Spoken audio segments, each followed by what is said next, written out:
Boa noite a todos. Meu nome é Gabriel. Vou falar sobre aborto e pessoalidade. O título da aula é um pouco engraçado e estranho para quem não está acostumado com essa discussão. O que raios é pessoalidade? E o que isso tem a ver com a discussão de aborto? A discussão de aborto está atualíssima no Brasil, pela questão da DPF no Supremo, que basicamente é os donos da mídia, os donos do dinheiro querem legalizar o aborto, o povo é contra, mas o povo é burro, dane-se, eu sou rico, eu quero que o aborto seja legalizado, vai ser legalizado ao menos pelos meus juízes. É basicamente esse o resumo do que está acontecendo hoje. Dá para falar de um modo mais elegante isso, mas a realidade é essa, é o pessoal do dinheiro, que é uma minoria, versus todo o resto. A discussão sobre aborto, ela é uma discussão muito polêmica por conta da mídia e das faculdades. E se vocês forem ver, uma coisa muito comum das pessoas falarem é que essa discussão deveria ser de um grupo de pessoas, e não de todo mundo. Como assim? Você não pode falar sobre aborto porque você é homem, só mulher pode. Ou senão, a igreja não pode falar sobre aborto, e quem é contra é porque é religioso. Então, o aborto é um assunto religioso. Então, há alguns pressupostos, por serem pressupostos anteriores à discussão sobre aborto, que devem ser trabalhados sobre quem pode falar sobre aborto e o que é, qual é a natureza dessa discussão. Em primeiro lugar, a discussão sobre aborto não é, a princípio, mais à frente eu falarei mais sobre isso, uma discussão religiosa. Por que motivo ela não é uma discussão religiosa? Porque quando falam discussão religiosa, o que as pessoas que usam esse termo, todas elas favoráveis ao aborto, querem dizer é que quem é contra por motivos religiosos, motivos que teriam premissas, pressupostos, que são verdades de fé e que nem todo mundo acredita. Ou seja, seria como se o argumento fosse, olha, o catecismo fala que aborto é errado, portanto aborto é errado. Só que o argumento não é esse. Isso é uma falácia, isso é um espantalho, na verdade. Então, no fundo, o que essas pessoas estão falando é que você é uma pessoa religiosa, portanto, você não pode ter voz nessa discussão. Isso é uma falácia que, para quem estuda lógica argumentativa, é uma falácia que alguns autores chamam de falácia do poço envenenado. Por que do poço envenenado? Porque você tem um poço envenenado, então qualquer água que sair dali está envenenada, você não pode tomar. O poço envenenado é a pessoa religiosa. Por ela ser religiosa, ela tem que ser afastada da sociedade. Tudo que ela falar não presta, não serve para todo mundo. Isso cola, às vezes, porque as pessoas não pensam a respeito. Porque, em primeiro lugar, isso é uma postura completamente antidemocrática. Não que eu seja um defensor ardoroso da democracia, eu não sou. A democracia, ela tende a fazer que o erro prevaleça e que a burrice prevaleça pela simples questão de que os burros estão maior em número, né? E o erro se difunde mais por conta das inclinações do pecado original. Pois bem, o aborto não é uma questão religiosa, no sentido de que é plenamente possível você demonstrar que o aborto deve ser crime sem partir de nenhuma verdade de fé. Eu não preciso saber que há 3 pessoas em Deus para saber que aborto é crime. Eu não preciso saber de nenhuma verdade revelada para saber que aborto é crime e que deve ser crime, né? Que é algo gravemente atentatório contra o direito à vida. Em segundo lugar, essas pessoas falam que quem é contra está violando o Estado laico por ser religioso e usar argumentos religiosos. Eu já comentei que é falso a questão de você é religioso, logo seu argumento é religioso. Isso é falso. Eu sou religioso, meu argumento não necessariamente é um argumento religioso. Eu não estou argumentando com base no catecismo, estou argumentando com base na razão natural. Só que também é falso que uma pessoa que use argumentos religiosos, que fique claro, nós não estamos usando, ela, por usar argumento religioso, está violando o Estado laico. O que é Estado laico? O que é a tal laicidade estatal? Que fique claro, a laicidade estatal não é um bem, é um mal, é uma coisa horrorosa, é uma abominação, como dizia o Papa Gregório XVI. Mas é o que nós temos aí no momento. Mas o fato é que a laicidade estatal não é violada, ainda que você usasse um argumento religioso que você não está usando. Por quê? Porque se você parte do princípio democrático de que todos têm igual voz, A pessoa tem direito à sua participação política, à sua voz, independentemente do que ela for falar. Você está fazendo, quando você diz que um argumento religioso fere o Estado laico, você está querendo criar uma censura prévia ao que pode e ao que não pode. Esse censor, necessariamente, ele está acima do Estado laico e acima da democracia. Você está querendo criar uma tirania. Basicamente é isso. Se você veda a participação de argumentos religiosos numa democracia, você necessita de uma tirania. Isso destrói a própria democracia. Repetindo, não que democracia seja um bem, não que a laicidade estatal seja um bem. A questão é que, trabalhando dentro da democracia, trabalhando dentro do Estado laico, e supondo o que é falso, que o argumento contra o aborto é um argumento religioso, ainda assim nós teríamos direito à voz. Continuando, o aborto é uma questão exclusivamente feminina? Não, evidentemente que não. Por quê? Por que não? Em primeiro lugar, porque isso parte de uma petição de princípio. O que é uma petição de princípio? Petição de princípio é outra classificação de lógica argumentativa que quer dizer, basicamente, um argumento que contenha uma petição de princípio é um argumento que tenha, na sua conclusão, uma coisa que está escondida na sua premissa. Ou seja, você está concluindo algo que você escondeu antes. O que está oculto quando eu digo que a discussão sobre o aborto só pode ser tida por mulheres? Está oculto que o aborto só envolve a mulher que quer abortar. Isso é justamente o ponto controverso da questão. Eu estou concluindo justamente aquilo que o meu adversário quer debater, né? Eu não estou argumentando, eu estou fazendo só um malabarismo. Ainda que não houvesse isso, seria problemático porque isso é um raciocínio absurdo. Suponha que só envolvesse a mulher, o que é falso, tá? Ele envolve o bebê. Ainda assim, não há por que só a mulher ter voz. Um bom exemplo, a chamada mutilação genital feminina, praticada por muitos povos e religiões falsas, porque a única verdadeira é a católica, ela envolve só a mulher. Ainda que as mulheres fossem favoráveis, seria algo certo? Não, evidente que não, porque é uma mutilação. Então, o fato de envolver só mulheres não altera a natureza controvertida da questão, né? Porque não é pela vontade da pessoa que a coisa é certa ou errada. Ela é certa ou errada, independentemente da vontade da pessoa.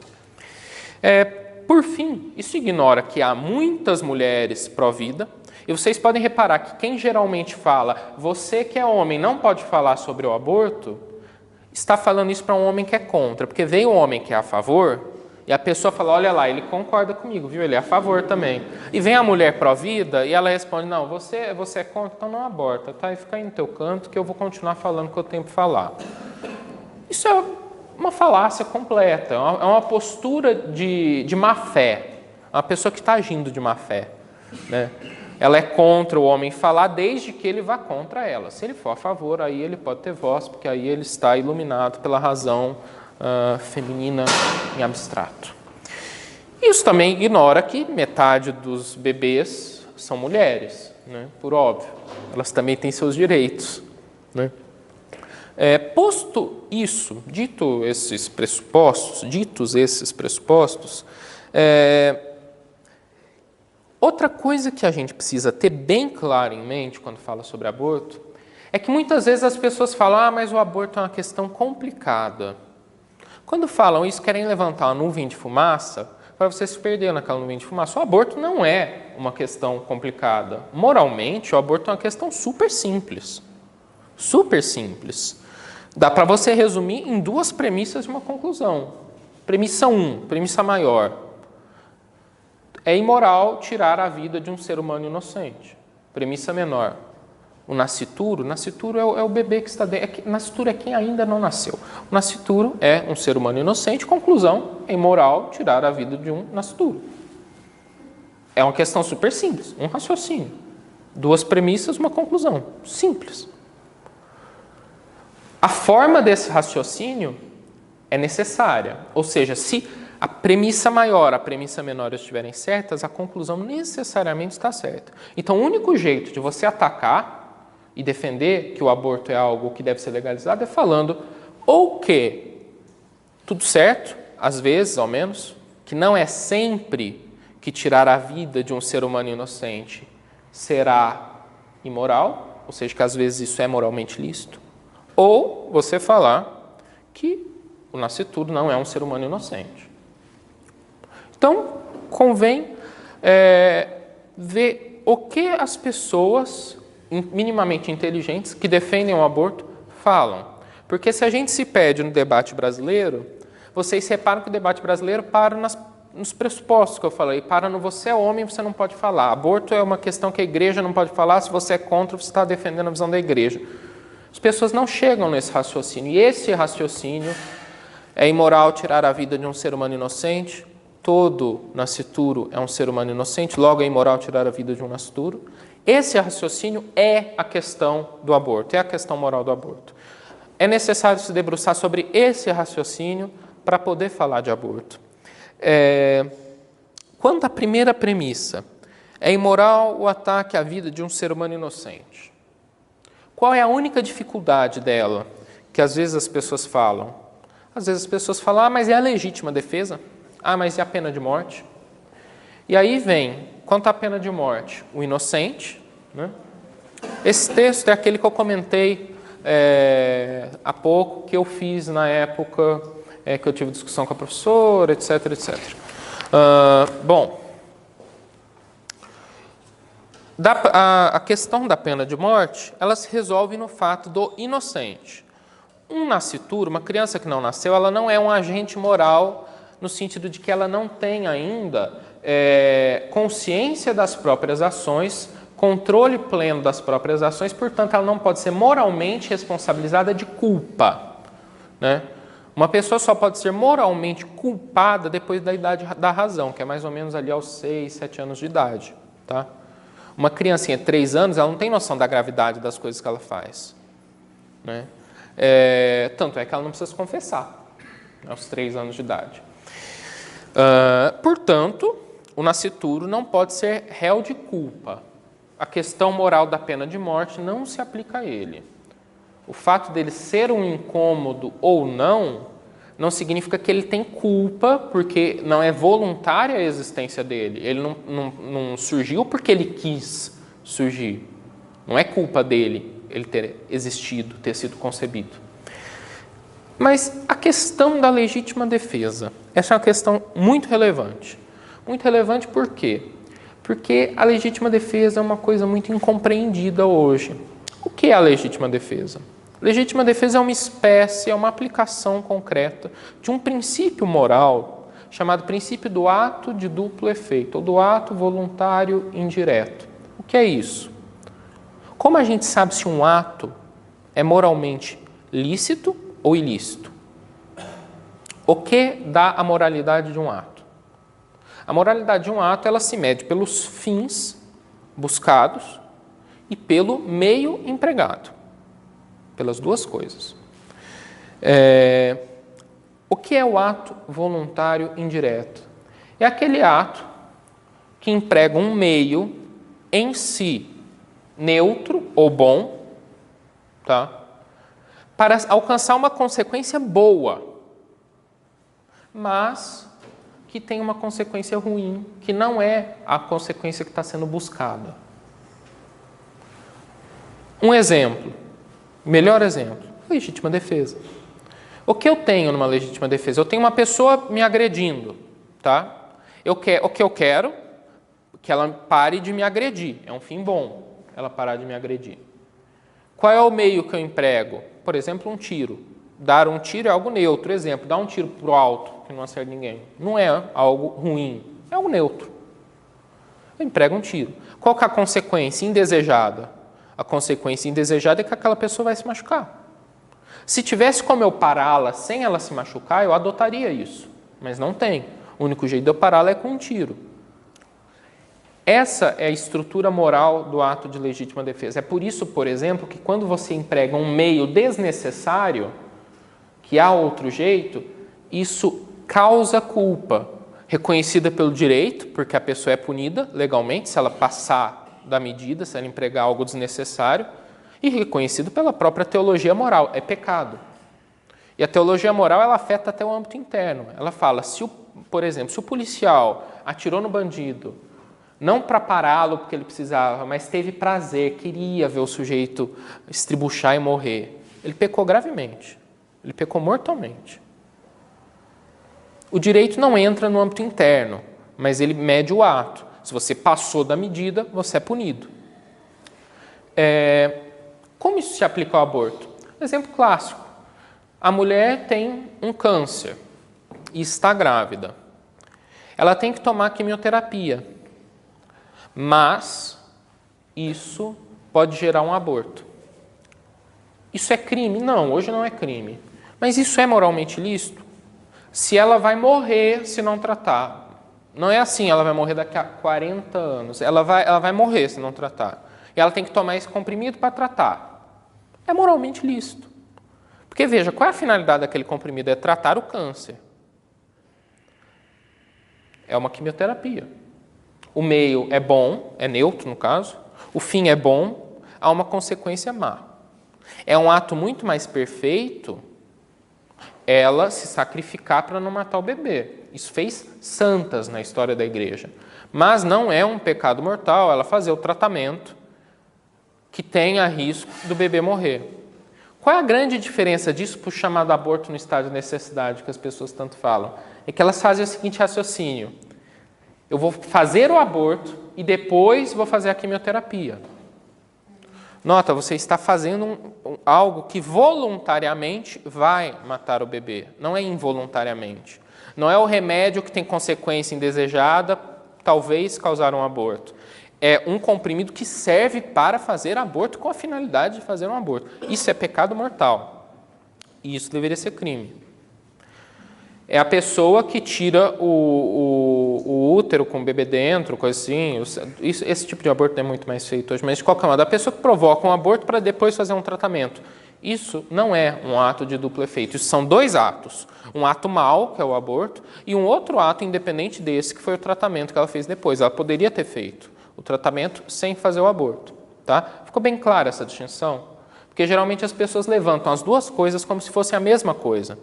E aí mostram, você defende o primeiro, então você tem que defender o segundo. Você defende o ato de duplo efeito, mas ele é a mesma coisa do outro. Isso parece uma coisa que imbecil defenda, mas não. Para quem é que é da área do direito, se a pessoa é da área do direito penal, com toda certeza ela já ouviu falar de Nelson Hungria. Nelson Hungria é o maior penalista da história do Brasil.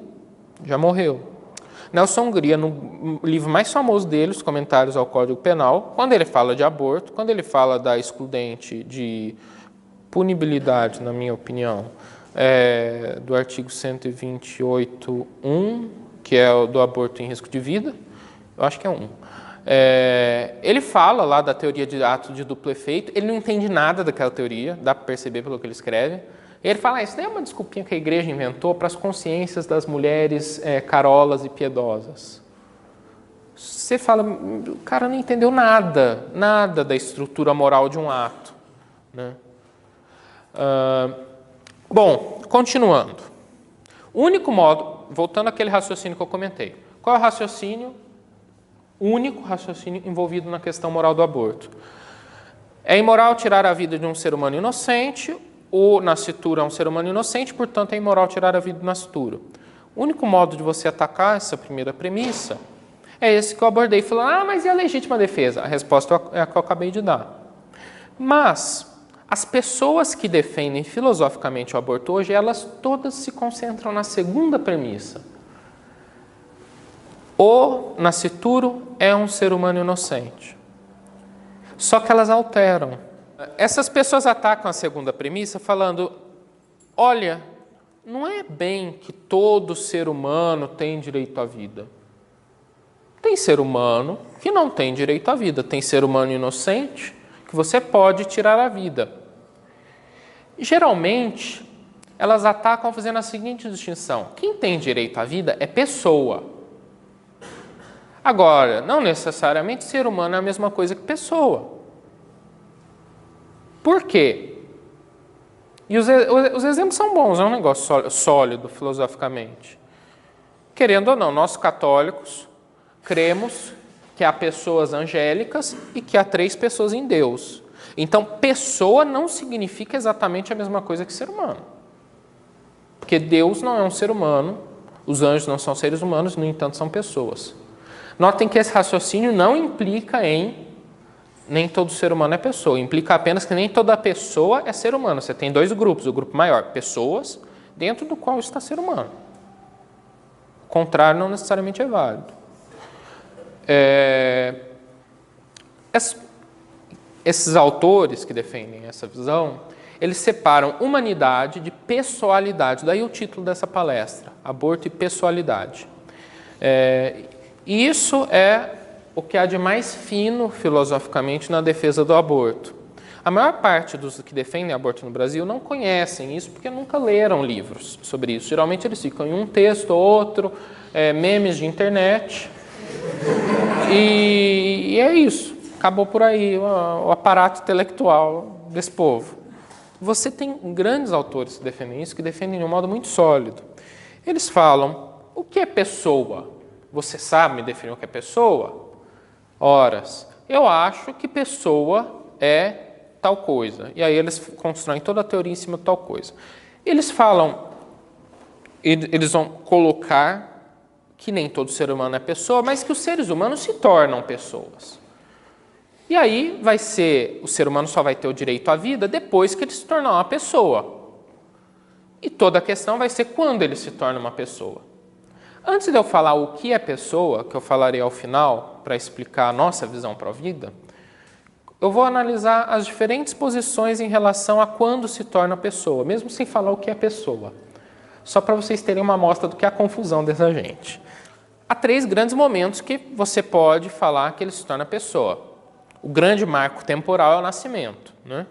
Então, o ser humano pode se tornar pessoa depois de nascer, ou ele pode se tornar pessoa quando nasce, ou antes de nascer. Não há outro momento. Ou antes do nascimento, ou durante o nascimento, ou depois do nascimento. Não tem algum momento que não esteja numa dessas 3 categorias.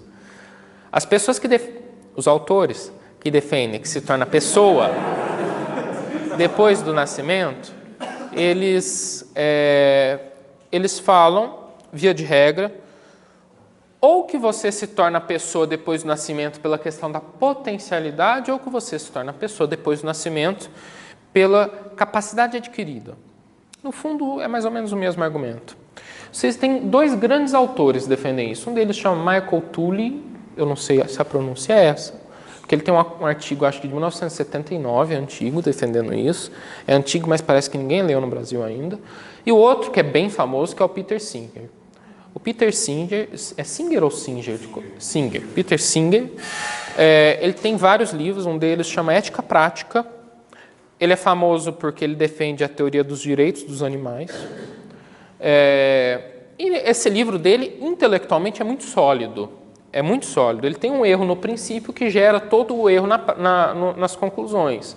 Já dizia Santo Tomás que um pequeno erro nos princípios gera um grande erro nas conclusões. E, de fato, é o caso dele. Porque ele é muito comprometido com aquilo que ele coloca. Ele fala, olha, você é pessoa quando você tem anseios conscientes. Você é pessoa quando você tem desejos. Porque a característica de uma pessoa é ela poder ter desejos satisfeitos, né? Ter anseios conscientes, ela saber que ela existe e que ela quer algo. Só que você só sabe que você existe, etc, etc, depois que você nasce. A rigor, você só sabe a criança só sabe que ela existe, que ela é diferente da mãe, que ela é diferente do pai, etc, um tempo depois que nasce. Ela só consegue formular seus anseios um tempo depois que nasce. Então, um porco tem mais dignidade do que um feto. É completamente racional o que ele fala. O erro está na definição de pessoa.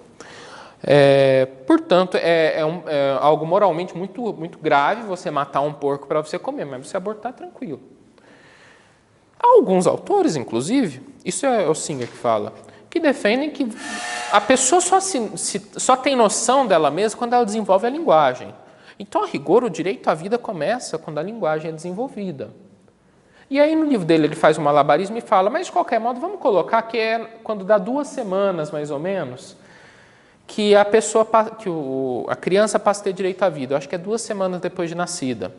Qual é o motivo que ele aponta? O motivo é porque nenhum pai vai querer matar o filho depois de 2 semanas. É sério, é isso que ele coloca no livro dele. Ou seja, tipo, 20 dias... Não, 20 dias não. 14, às vezes o pai ainda quer dar cabo da criança. Então ainda pode.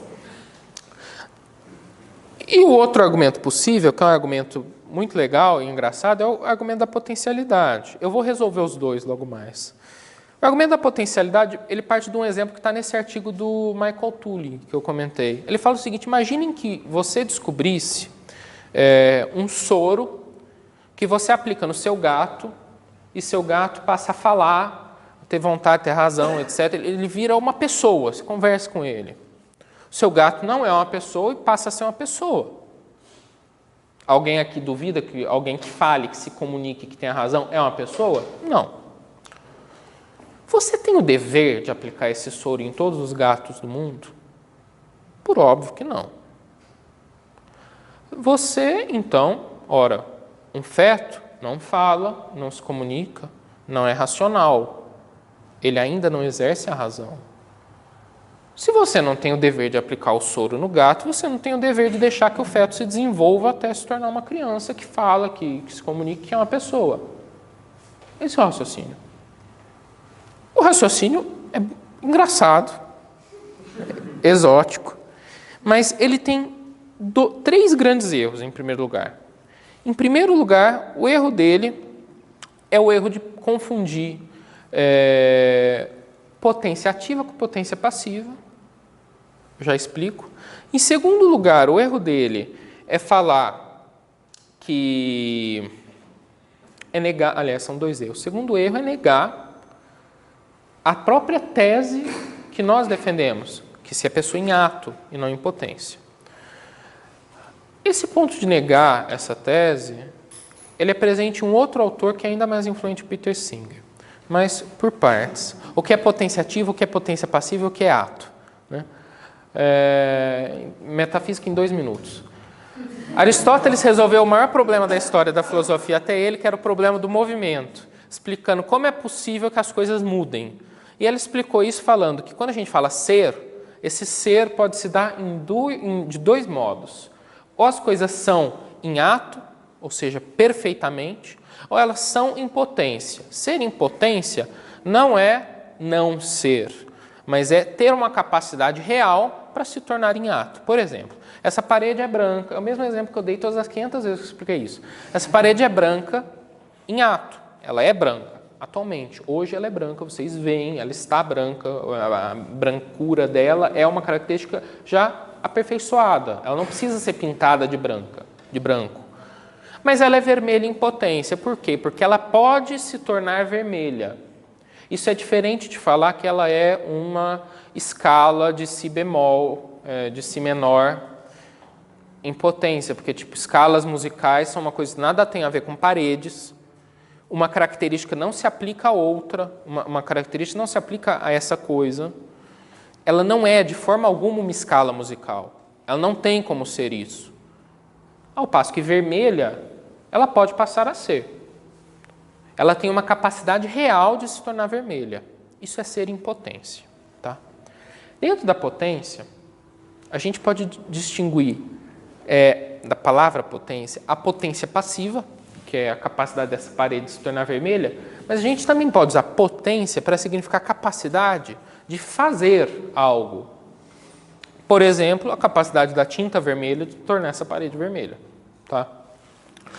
Quando o exemplo do gatinho fala que o nascituro é pessoa em potência, o gato é pessoa em potência, são potências em sentidos diferentes. Tá? Uma árvore, quando ela é uma sementinha, a sementinha não é a árvore. Mas se você não acrescentar nada àquela semente, só matéria, só deixá-la lá nas condições ideais, ela se torna árvore.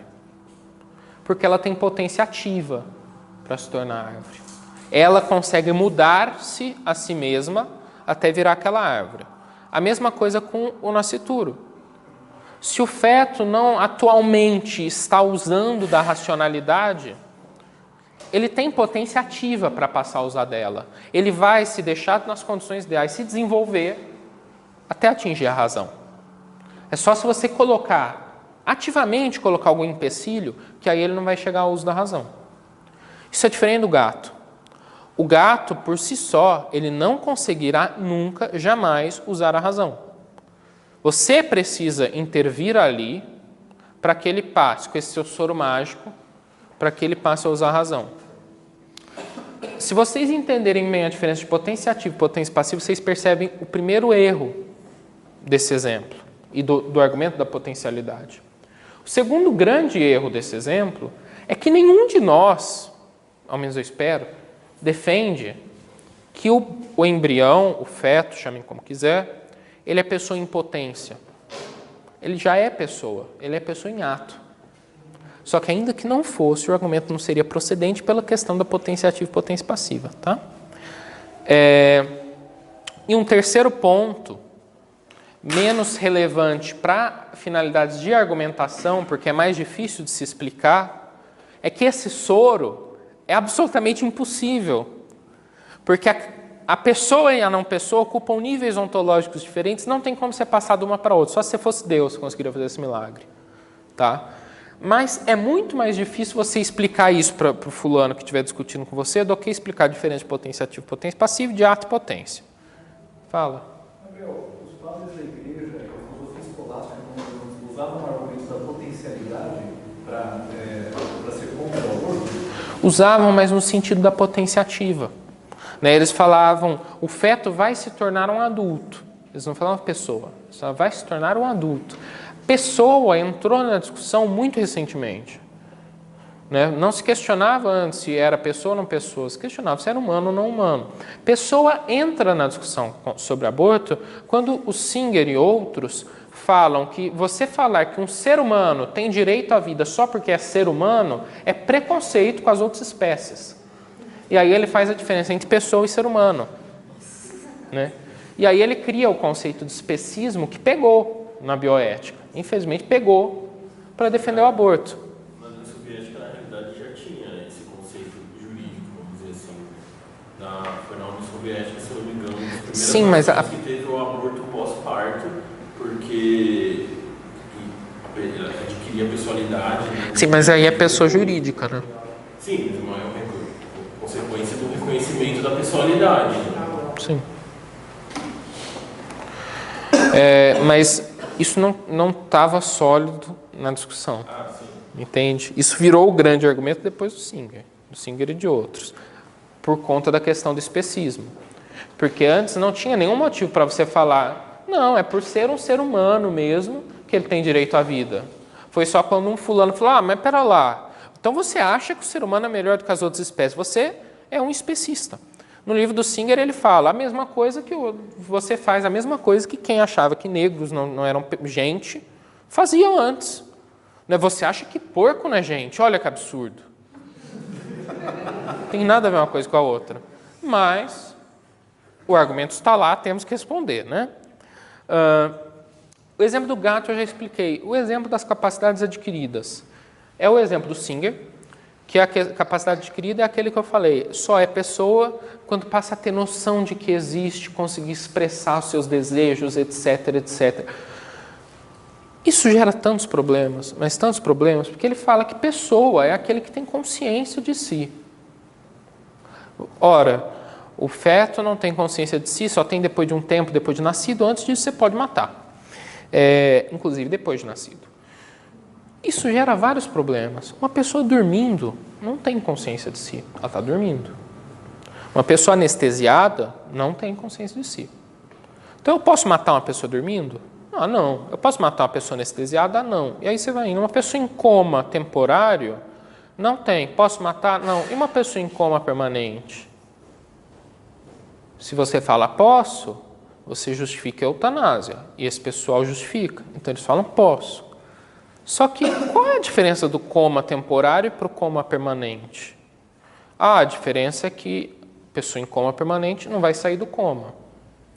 Mas, horas, se vocês voltarem na história, antes de se descobrir a insulina, as crianças que nasciam com diabetes, geralmente, em algum momento da vida, elas entravam em coma diabético e morriam. Era um coma permanente, não tinha como tirar a criança daquilo. Descobriram a insulina, ela entrava em coma, você dava injeção de insulina, saía do coma. O coma permanente, via de regra, ele é permanente só no atual desenvolvimento da medicina. A maioria dos comas temporários de hoje já foram permanentes em outros tempos, né? Então, quer dizer que agora não tem problema matar, mas daqui a 50 anos, se tiver um jeito de tirar a pessoa daquela condição, aí vai ter problema. Mas então você está condicionando a moralidade da ação à época que ela é feita, e não à própria ação. A ação é a mesma, independente da época. É matar uma pessoa em tal situação, certo? Perceberam o problema? A dificuldade? Uma dificuldade semelhante acontece no argumento mais comum, que a gente vai ver mais para frente. Bom, outro problema dessa ideia dos anseios. Se o fulano tem direito à vida porque ele tem desejos e consegue manifestar seus desejos, então o fundamento do direito é o desejo. Então, se o fundamento do direito é o desejo, eu posso desejar perdê-lo. O suicídio, assim, seria tudo bem. Essas pessoas defendem que o suicídio é tudo bem. Mas, se eu quiser que alguém me mate, tudo bem. Essas pessoas defendem isso também. Elas são coerentes. O problema entra no direito à liberdade. Se eu quiser me vender como escravo, tudo bem? E aí essas pessoas falam, aí não está bem. Por coerência, elas deveriam falar, tudo bem. Porque o fundamento do direito é o desejo individual. O problema disso está justamente que o fundamento do direito, obviamente, não é o desejo individual. Não é porque eu quero que eu tenho direito. Isso é o pensamento de todo adolescente. Eu quero, logo eu posso, logo eu tenho direito e cumpro a minha vontade. Não. Essas são as duas grandes posições, a posição do Túlio e a posição do Singer, de que a pessoalidade começa após o parto. Pouca gente defende isso, no Brasil praticamente ninguém defende isso, tá? Acaba defendendo isso uma outra pessoa que fale que o aborto é necessário para o bem da sociedade, etc, etc, e submete e nega o direito à vida na prática, né? Fala que é o Estado que dá vida às pessoas e não a pessoa que tem direito a viver. Não, a saúde pública eu vou falar em separado. Porque a saúde pública ela é uma negação de toda essa discussão, entende? Por isso que é o grande argumento para a militância. Porque notem como essa discussão é complicada. Para entender o certo e o errado aqui, você tem que saber o que é potência e o que é ato. O que é potência ativa e o que é potência passiva. Você tem que saber o que é pessoa. As pessoas que militam, elas não têm tempo de explicar num meme o que é potência e o que é ato. Então você precisa de um argumento que colhe. E o argumento que cola no meme é o argumento que nega a discussão. É o argumento do se o Papa fosse mulher, o aborto seria permitido. É o argumento do se você é contra, você é religioso. É o argumento que nega a discussão. Porque se entrar na discussão, eles perdem. Tá? Continuando. As visões, diversas visões, que falam que a pessoalidade surge no nascimento. Há 3 motivos para você defender isso, né? Reconhecimento social, localização e forma humana. Vamos lá. Esse é o argumento da Planned Parenthood. Essa é a visão da Planned Parenthood, que é basicamente o McDonald's do aborto. É uma franquia, sei lá, uma rede de clínicas de aborto nos Estados Unidos e que financia, salvo engano, o Instituto Alan Guttmacher, que é o grande instituto que faz essas pesquisas estatísticas, do tipo, a cada 4 mulheres, 3 já fizeram aborto no Brasil. É de lá que saem essas estatísticas neutras. Ele é financiado, é tipo o McDonald's pagando um instituto que fala, numa pesquisa super isenta, que o Big Mac faz super bem para baixar o colesterol. É um negócio assim, tão incrível quanto. O problema é que essas pesquisas do Big Mac que faz bem baixar o colesterol estão sendo lidas no Supremo como argumentos assim, não, mas tem um instituto internacional que fez essa pesquisa. Só que pouca gente fala, assim, esse instituto você que contratou. Qual que é assim, o salário dos pesquisadores está sendo pago o dinheiro das clínicas. Bom, a primeira visão é do reconhecimento social. É a visão dos comunistas, por exemplo. Era a visão da União Soviética. A pessoa tem direito à vida quando a sociedade ou o Estado diz que ela tem direito à vida. Você passa a ser pessoa quando a sociedade ou o Estado fala que você é pessoa. Se você não é visto como pessoa, você não é pessoa, você não tem direito à vida. Esse é um argumento geralmente muito pouco usado, porque desde o nazismo ele virou objeto da lei de Godwin, né? Quem defende esse argumento é comparado com Hitler, é chato ser comparado com Hitler, então ninguém defende esse argumento. Porque era o argumento do nazismo, né? As pessoas que estão sendo mortas nos campos de concentração não têm direitos, porque eu digo que elas não têm direitos.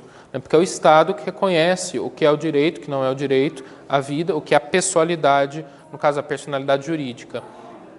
A falta de sustentação disso é evidente, que é justamente que ser algo é uma característica imanente àquele que é algo. Por exemplo, eu tenho, sei lá, 1,75 m de altura, é um negócio que diz respeito a mim. Não há como você saber se eu tenho 1,75 m de altura por definição das outras pessoas. Não são elas que falam a minha altura. É me medindo que você descobre a minha altura. A mesma coisa se aplica à pessoalidade. É o ente concreto que tem pessoalidade ou não tem pessoalidade, que é pessoa ou não é pessoa. Não são os demais que definem se ele é pessoa ou não é pessoa. Porque pessoa não é uma categoria artificial. Pessoa é uma definição real de algo que existe. Né? É uma coisa tão real quanto a cor branca, por exemplo. Branco é uma qualidade, tá? Que existe realmente. É muito diferente, por exemplo, de uso capião. Uso capião é uma figura jurídica criada pelo homem. Outro argumento possível é o argumento da localização espacial. Também é difícil ver alguém que defenda isso aqui no Brasil. O que é o argumento da localização espacial? É um argumento que era defendido no direito romano. O direito romano falava que o bebê era parte das vísceras da mãe. Tá? Isso é objeto de controvérsia. Tá? Autores que defendem que não é assim. Mas muitos defendem que era isso. Ora, quando ele está na mulher, ele é parte da mulher. Quando ele está fora da mulher, ele não é parte da mulher. O lugar que ele está define quem ele é. Então, se ele for um bebê criado por fecundação in vitro, quando ele está na placa de Petri, ele é um pedaço de vidro. Não faz o menor sentido. Porque, novamente, lugar é o mesmo problema anterior. O lugar é uma característica extrínseca à coisa, que está fora da coisa. Né? Falar que você está num lugar não diz sobre quem você é, diz apenas que você está num lugar. Pessoa é uma qualidade, não é lugar. Na hora que eu falar da nossa visão para a vida, vai ficar mais claro, porque lugar e qualidade são duas categorias aristotélicas diferentes, e as categorias são incomunicáveis. Vai ser mais metafísica, mais à frente. Lugar não define qualidade. Tá? Eu, dentro ou fora dessa sala, continuo sendo eu. Certo? A mesma coisa em relação ao bebê e ao útero. Dentro ou fora do útero, ele é a mesma coisa. Tanto é que não faz o menor sentido você falar que uma criança de 7 meses que nasceu tenha um direito que uma criança de 9 meses que ainda não nasceu não tem. Porque todos os argumentos se dão em torno do desenvolvimento. E aí você pega e fala, não, mas o lugar é o que define. Então, menos desenvolvido num lugar diferente é pessoa, mais desenvolvido em outro lugar não é pessoa. Isso não faz nenhum sentido.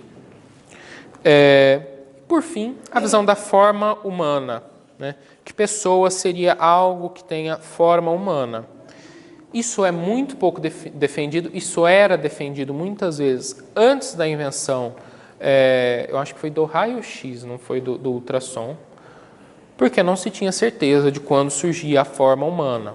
Né? Se vocês forem ver na Antiguidade, Aristóteles achava que a criança surgia como uma bola de sangue. Né? Tem outros detalhes um pouco mais nojentos, mas como uma bola de sangue coagulado no começo, a gente sabe que não é nada disso, né? Com a invenção do diagnóstico por imagem, você não tem mais gente que fala da forma humana, porque a forma humana, ela começa muito cedo, mas muito cedo mesmo. O bebê acaba de se desenvolver, salvo engano, 4 meses, coisa assim, depois ele só passa a crescer, sei lá. O fato é que a impressão digital, pálpebra, todas as coisas surgem muito cedo. Então, o aborto não seria lícito moralmente no momento do parto, tá?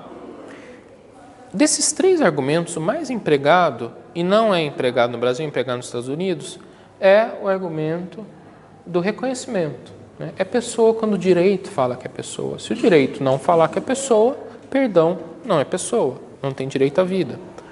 O grande problema com a apontei é que aqui o direito pode falar qualquer coisa, né? Na época dos nazistas, ele falava que judeus não eram pessoas, então, né, direito, o papel aceita qualquer coisa. Agora, a parte mais relevante para o nosso querido Brasil, de pessoas onde esse debate é intelectualmente muito forte e tal, é a visão de que a pessoalidade surge em algum momento durante a gestação, né?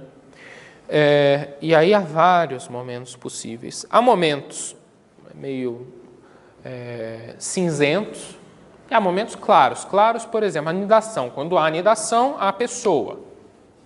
Mas há parâmetros cinzentos. O melhor deles é o da viabilidade, que é o que eu imagino que vai ser usado no STF. Porque o da viabilidade foi usado no caso Roe versus Wade, que foi o caso que legalizou o aborto nos Estados Unidos, né? Quando o bebê é viável, ou seja, quando se você tirá-lo da barriga da mãe ele sobrevive, ele é pessoa. Antes disso, ele não é pessoa. Esse foi o argumento usado nos Estados Unidos. Todo mundo comprou, porque falou o Estado só tem interesse nele depois que ele é viável. É um misto do argumento do reconhecimento social com o argumento da viabilidade. Só que o que acontece, meses depois que houve a legalização, mas olha, é só até X meses quando ele é viável. Você teve outro caso na Suprema Corte que legalizou até o final da gravidez, até o momento do parto, né? Então foi assim, não, aceitem esse argumento, é um argumento, eu me convenci por esse argumento, aceitem. Aceitaram aí, agora aceitem só mais esse, só mais esse, pronto. A viabilidade, ela não é um argumento válido pelo mesmo problema da localização espacial. Viável ou inviável é uma característica extrínseca e que tem a ver, sobretudo, com as condições materiais do lugar onde a criança vai nascer. Uma criança de 6 meses, ela não é viável, no sentido de se ela nascer, ela morre, numa cidade perdida no interior do país. Mas se ela nascer numa boa maternidade em São Paulo, ela vai viver com certeza. Na época que esse argumento colou nos Estados Unidos, em 1973, nós tínhamos uma condição de incubadoras, etc., muito diferente da de hoje. O fato é que, com o avanço científico, cada vez mais cedo a criança se torna viável. Se com o avanço científico cada vez mais cedo ela é viável, isso só mostra que viabilidade não tem a ver com a criança, tem a ver com o hospital, tem a ver com a maternidade. Então é pessoa ou não é pessoa em função do lugar que ela vai nascer, da maternidade, e não dela mesma. Novamente, é uma característica extrínseca que não afeta aquilo que ela é. Ora, ou se é pessoa em si, ou não se é pessoa em si. Se eu preciso tomar um remédio todo dia, um comprimido todo dia, para não morrer, sem aquele comprimido eu sou inviável. Alguém pode dar um tiro na minha testa? Não. Aquele comprimido, para mim, é a mesma coisa que a incubadora para a criança. É uma característica, é uma coisa extrínseca, fora de mim, que não me torna pessoa. Ele só me garante que eu continue vivendo. Tá? Há outros argumentos da capacidade de sentir dor e do desenvolvimento encefálico, que são os que usam, ao menos no debate universitário no Brasil, que é o Conselho de Medicina usa, salvo engano, que fala que até os 3 meses o encéfalo não está plenamente desenvolvido, então o aborto tem que ser legalizado só até os 3 meses, porque até os 3 meses não tem cérebro, não é pessoa, faz malabarismo, fala morte cerebral, viu, não é pessoa.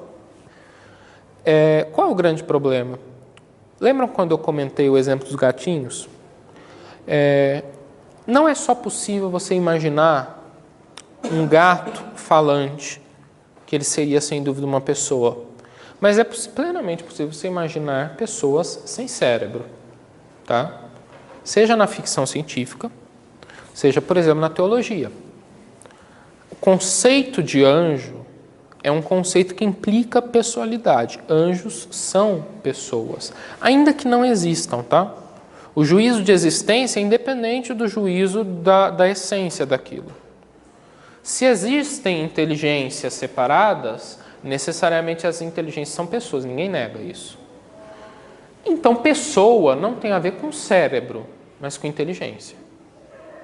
Notem que há um princípio oculto em quem defende o desenvolvimento encefálico, que é o princípio de só há inteligência se há cérebro, só há pessoa se há cérebro.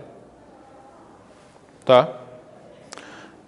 Suponham que se desenvolva um dia alguma terapia, por exemplo, com células-tronco, aqui é aqueles chutes de ficção científica, mas e que você aplique no anencéfalo e o cérebro cresça. Ele não era pessoa, ele passou a ser pessoa, mas ele continua sendo a mesma coisa. Continua sendo a mesma pessoa. Os pais daquela criança vão continuar chamando ela do mesmo nome antes e depois da terapia. Ela é um todo uno antes e depois da terapia. Ser pessoa não tem a ver com o cérebro. E a questão da morte cerebral? A questão da morte cerebral aí é um ponto um pouco polêmico, porque gera outro problema, gera problema na questão dos transplantes. O fato é que, em primeiro lugar, não é porque você adota aquele critério para a morte que você vai adotar para a vida, tá? Porque a morte é a cessação, a vida é o surgimento. A cessação, ela é um fim. O surgimento é uma seta apontando para o auge, tá? Não necessariamente o critério de morte tem que ser o critério de vida. Mas, a parte dessa consideração, o fato é que quando alguém, ao menos para mim, diz mas então você tem que ser contra transplante com o coração batendo, porque morte cerebral, não necessariamente a pessoa está morta, já que não precisa ter atividade cerebral para ser pessoa. E eu respondo para essas pessoas, inclusive respondi para uma hoje. Eu sou. Está certo. Eu sou. Por quê? Porque a morte cerebral, se vocês forem ver historicamente, é um conceito jurídico, né, que foi criado por médicos e juristas para permitir transplantes em seres humanos. Como foi o primeiro transplante de coração no mundo? Colocaram uma pessoa com o coração batendo e uma pessoa com o coração batendo. Essa precisa do transplante, essa teve morte cerebral. Uma do lado da outra. O que a gente faz? Arranca o coração batendo, desce e coloca na outra. Todo transplante de coração é assim. Foi feito na África do Sul. Por que não foi feito nos Estados Unidos, na Inglaterra ou em outro país com melhor condição material? Porque a África do Sul foi o país que se disponibilizou a mudar a legislação mais rápido para aquilo lá não ser homicídio. Na época, se fosse feito nos Estados Unidos, o médico que fez seria preso por homicídio. Porque, convenhamos, você arrancar um coração batendo do peito de uma pessoa é homicídio, né? Os transplantes são assim, tá? Salvo um ou outro, há exceções, né? O transplante de córnea não precisa do coração batendo, o transplante de rim, etc. Vários não precisam, mas muitos precisam, que a pessoa esteja com o coração batendo com tecido oxigenado. Isto é morte, isto é matar. Mas o Vaticano fala favorável aos transplantes. Se vocês forem ver os documentos do Papa, vocês vão ver que o Vaticano fala, basicamente, que os médicos nos garantem que a morte, absolutamente é a morte cerebral, é a cessação de todas as funções. Não sei o que, não sei o que. Ora, se ela é mesmo morte, então todo transplante nessa condição vai ser lícito. Só que o Papa não é médico. Tá? Vocês veem que grandes nomes da bioética, como o cardeal Helios Grecia, não sei também se a pronúncia do sobrenome é essa, ele percebe a dificuldade moral dos transplantes, ele tem um manual de bioética, ele coloca lá a dificuldade moral dos transplantes. Tá? Então, quem levanta a questão do encéfalo, em primeiro lugar, como responder? Horas, em primeiro lugar, ter cérebro não significa ser pessoa, porque é plenamente possível pensar em pessoas sem cérebro e em coisas com cérebro que não são pessoas, como o gato, antes do soro milagroso. Em segundo lugar, o conceito de morte cerebral, ele não se aplica à definição de vida, no máximo de vida cerebral, que não é a mesma coisa que vida. Uma árvore é vida e não tem cérebro. Um animal sem cérebro, que não tem cérebro, é vivo e não precisa de cérebro para isso. Da mesma forma, é plenamente possível que uma pessoa seja pessoa sem cérebro, a não ser que você diga que necessariamente só tem pessoalidade quem tem um cérebro, tá? Só que aí você abre outra discussão, não a discussão do aborto. Você está ocultando esse princípio, que não é aceito pelos dois lados, tá bem? Bom, aí nós temos a visão da anidação, de que a pessoalidade começa na anidação. O que é a anidação? A anidação é quando o embrião se fixa na parede do útero, tá? Essa visão, novamente, é uma variação da questão do lugar faz a pessoa, né? Porque antes ele não estava lá, ele se fixou, virou pessoa, por conta do lugar. Tem o mesmo problema das demais visões que tem a ver com o lugar, tá? E por fim nós temos a nossa visão, que é a visão de que a pessoalidade começa na fecundação. Defendendo essa visão vai ficar mais claro o erro das outras, tá? Porque o erro das outras, todos os erros, eles partem da má compreensão de o que é pessoa. E essa má compreensão em parte é por má vontade, em parte é por má fé, por má intenção, em parte é por ignorância mesmo, né? Porque o conceito de pessoa, ele surge na filosofia antiga, mas ele é pouco desenvolvido. Ele vai ser muito desenvolvido na teologia, para explicar o dogma da Trindade. Ora, como que podem ter três pessoas em uma só essência, em um só Deus? E aí os teólogos vão se debruçar para tentar entender o que é pessoa. E vão chegar a uma definição perfeita de Boécio, que fala que pessoa é uma substância individual de natureza racional.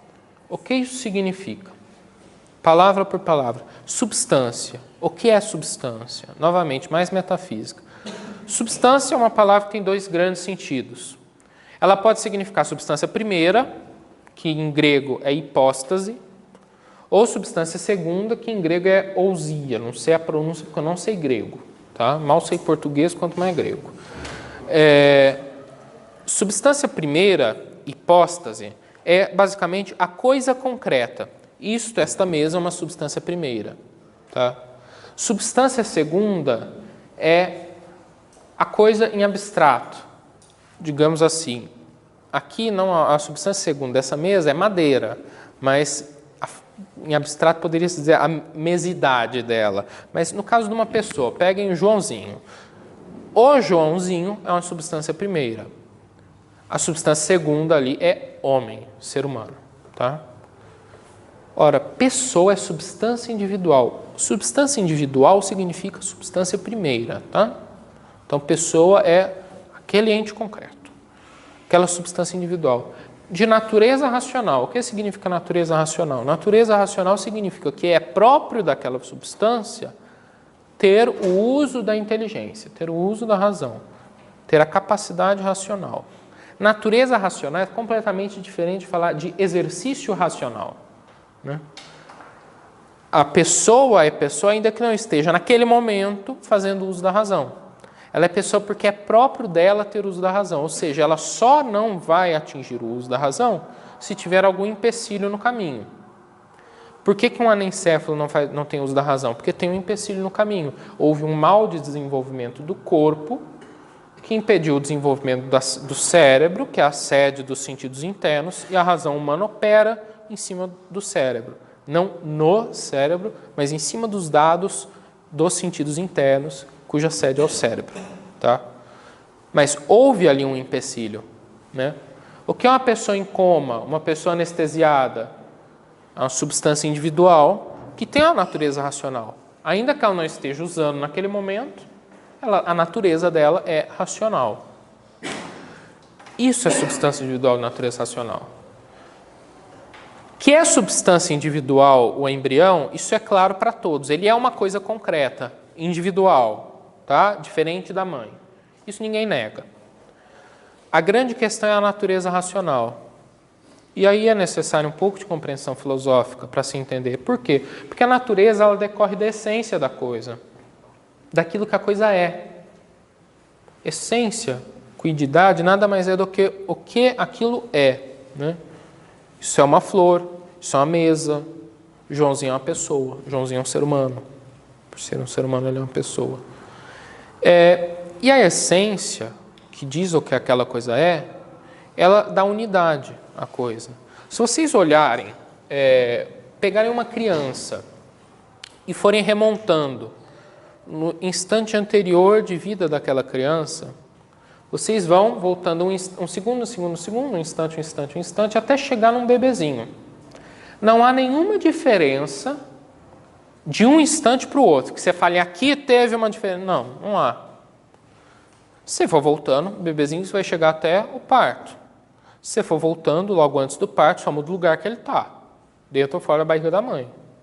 Se você for voltando no desenvolvimento, você vai continuar vendo uma relação de identidade entre o instante posterior e o instante anterior, até o momento da fecundação. Qual que é a diferença do óvulo fecundado para a primeira divisão, com 2 células? A diferença é só o tamanho, só o número de células. A coisa é a mesma, tá? De 2 para 4, de 4 para 8, 8 para 16, e por aí vai, até virar um adulto. Há uma relação perfeita de identidade ontológica, no sentido de aquilo continua sendo aquilo, né? Esta flor continua sendo esta mesma planta quando ela estava crescendo. É a mesma coisa com o ser humano. Os grandes teóricos defensores do aborto reconhecem isso em relação à humanidade. Eles falam, é óbvio, é evidente que o embrião, desde a fecundação, é um ser humano. Eles reconhecem isso. Inclusive o pessoal que defende o aborto após o parto, que defende o infanticídio, eles reconhecem. É só no Brasil que você tem pessoas falando que não é óbvio que é um ser humano. Porque se não fosse óbvio que seria um ser humano, seria plenamente possível que dali saísse um golfinho, uma samambaia, uma panela, qualquer coisa. Mas só sai ser humano, porque é um ser humano. Porque seres humanos só geram seres humanos. Isso é evidente, né? O que eles falam é que não é óbvio que aquele ser humano é uma pessoa. E o grande problema é porque, na hora de falar o que é pessoa, eles não acertam. Eles falam a pessoa é o sujeito com desejos conscientes. Não, pessoa é aquele que consegue viver por si mesmo. Não, pessoa é aquele que está fora do útero. Não, pessoa é substância individual de natureza racional. Tá? A natureza, como decorre da essência, e eles próprios reconhecem a essência daquilo, é humana. Continua sendo um ser humano em qualquer momento. A natureza decorre diretamente da essência. Logo, se é um ser humano, e a natureza do homem é ser animal racional, como é a definição clássica de homem, logo, necessariamente, todo ser humano é pessoa. Tá? Porque todo ser humano é um indivíduo, é uma substância individual. Homem, a definição é animal racional, logo a natureza do homem é racional. Então, todo ser humano é substância individual de natureza racional. Todo ser humano é pessoa. Não há seres humanos não pessoas. O problema disso é profundamente filosófico. É um problema profundamente radicado nas categorias da metafísica. Os erros, se vocês forem ver os livros, eles sabem de todas essas coisas que eu falei. Por exemplo, você fala que pessoa é só aquele que tem consciência de si, mas e o sujeito dormindo? E o sujeito em coma? E eles vão colocando várias exceções. Fala, pessoa, se vocês forem ver, por exemplo, na ética prática, não, pessoa é o sujeito com consciência de si, exceto nos casos, e começa uma lista de exceções. Né? Por que o erro? Por que a falta de identificação perfeita? Falta de identificação perfeita é porque ele não está falando que é pessoa em razão da substância, ele está falando que é pessoa em razão de acidentes. Se vocês forem ver, Aristóteles falava que qualquer coisa do mundo, qualquer palavra que vocês imaginarem, ela vai ser sempre uma de 10 coisas. Ou vai ser substância, ou vai ser uma qualidade, ou vai ser uma quantidade, ou vai ser um lugar, ou vai ser uma relação, ou vai ser uma posição. ou vai ser tempo, são várias, né? Substância e 9 outras coisas que são chamados acidentes. O que é substância? Homem é substância. Tá? O que é qualidade? Branco. O que é lugar? Dentro, fora do útero. Né? O que é relação? Reconhecimento social como pessoa. Todas essas outras teses recaem sobre um dos 9 acidentes. Já citei várias. Né? Reconhecimento social é acidente, relação. Lugar é um acidente, né? Dentro, fora do útero é um acidente, lugar. Anseios conscientes é um acidente, qualidade. Agora, pessoa, na definição de Boécio, na definição clássica, é substância. Decorre da substância. E a substância é aquilo que é. Substância é a coisa concreta que existe. É por isso que quando você usa essa definição, pessoa é a substância individual de natureza racional, você não precisa fazer nenhuma exceção. Ela casa perfeitamente, porque você entendeu que pessoa é uma característica daquela coisa e não é algo externo que você está colocando naquela coisa, não é um verniz. Não há como um homem ser ou não pessoa. Não, todo ser humano é pessoa. Entenderam a nossa visão pró-vida? Entenderam? Sim. Fala, Enzo. Não é perigoso a gente proceder a uma confusão ontológica se a gente for dizer, por exemplo, da continuidade do ser humano no momento do encontro dos gametas e antes do encontro dos gametas. Justamente, obrigado por falar, porque eu tinha esquecido de falar disso. Quando vocês vão voltando, vocês veem que aquilo é humano até o momento do encontro dos gametas. Por quê? Porque é uma relação perfeita de identidade, aquilo é igual àquilo, né? No momento exatamente anterior, você tem 2 gametas diferentes, um do outro, inclusive com DNAs diferentes. Você não consegue falar que aquele óvulo fecundado é igual ao óvulo ou é igual ao espermatozoide. Não, ele é diferente dos dois. E os dois são diferentes entre si. Não há uma relação de identidade. Ele é igual à união daqueles dois, né? Só que essa união não é uma justaposição. Não é como isso daqui é igual à mesa mais isso daqui. Não é uma justaposição, porque é inseparável depois. Aquelas 2 coisas, óvulo e espermatozoide, se juntam e formam uma terceira coisa diferente das anteriores. É como quando você pega, por exemplo, sei lá, hidrogênio e oxigênio faz água. A água é diferente do hidrogênio, é diferente do oxigênio, ainda que os dois estejam na composição dela. Entendem? O Padre Lodge, ele tem um doutorado em filosofia, eu acho que é em filosofia, não, sei lá se é filosofia ou teologia, mas é muito bom, tem 300 e poucas páginas, sobre a animação do embrião. Porque se vocês pegarem alguns autores, o autor mais famoso nas faculdades de Direito, Ronald Dworkin, ele tem um livro sem noção sobre isso, que fala de aborto e outras coisas, e nesse livro ele fala, olha, é evidente que o embrião é um ser humano. Muitos autores falam que a questão se dá em torno da pessoalidade, mas não é bem assim. Porque, a rigor, a pessoalidade do embrião não é algo que muita gente defenda. A Igreja Católica defende, mas os fiéis católicos não defendem. Veja que X% dos fiéis católicos tomam anticoncepcionais. E muitos anticoncepcionais evitam a anidação. Logo, é evidente que ninguém defende isso, só o Papa acredita nisso. E aí ele não aborda a questão da pessoalidade. Aí ele faz um malabarismo, fala que não, é uma questão de valores, é uma questão de princípios, que a gente tem que entender o sofrimento, não sei o quê, e conclui que o aborto tem que ser legalizado. Nota, ele fugiu completamente da discussão, né? Nós falamos, é uma questão, sim, de pessoalidade. O embrião é uma pessoa. Ele fala, não, ninguém acredita nisso, só o Papa. Só o Papa, deixa o Papa lá. Se acreditassem, os católicos não tomariam anticoncepcional. Nesse ponto ele está certo, né? Os católicos erram, né? Mas qual é a questão do Padre Lodge? Entre as coisas que o Dworkin fala, ele fala que Santo Tomás de Aquino, inclusive, defendia que a animação, a alma humana, só é infundida no embrião no 40º dia. E ele fala, olha, se o Papa quisesse mesmo defender a tradição católica, ele voltaria à tese de Santo Tomás de Aquino da teologia medieval, de que só é pessoa lá depois do 40º dia ou mais para frente. Se pegar, salvo engano, Maritain escreveu o absurdo de que era aos 6 meses que se daria a animação, algo assim, não tenho certeza. Ouvi dizer. E como eu já não sou muito predisposto a gostar do Maritain, então... mas vamos lá. Qual é a questão do Padre Lodi? O Padre Lodi fez um levantamento da obra dos padres da igreja, mostrando quando cada um deles fala que começa a animação, e ele explicou por que Santo Tomás de Aquino errou nisso. Santo Tomás de Aquino estava certíssimo nos princípios. Tanto é que ele fala que a animação, no caso de Jesus, se deu no momento da concepção. Que a animação, no caso de Adão e Eva, se daria no primeiro momento. O erro de Santo Tomás de Aquino estava no erro da embriologia de Aristóteles, aquele negócio que eu comentei da bola de sangue. O que Aristóteles e os gregos imaginavam que era o desenvolvimento de um ser humano? Eles imaginavam que, basicamente, a mulher contribui com um sangue semelhante ao sangue menstrual, coagulado, e o homem contribui com sêmen.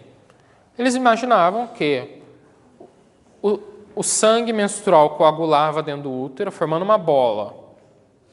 O sêmen envolvia aquilo e ficava por 40 dias envolto em sêmen, agindo de fora para dentro, como que esculpindo uma forma humana.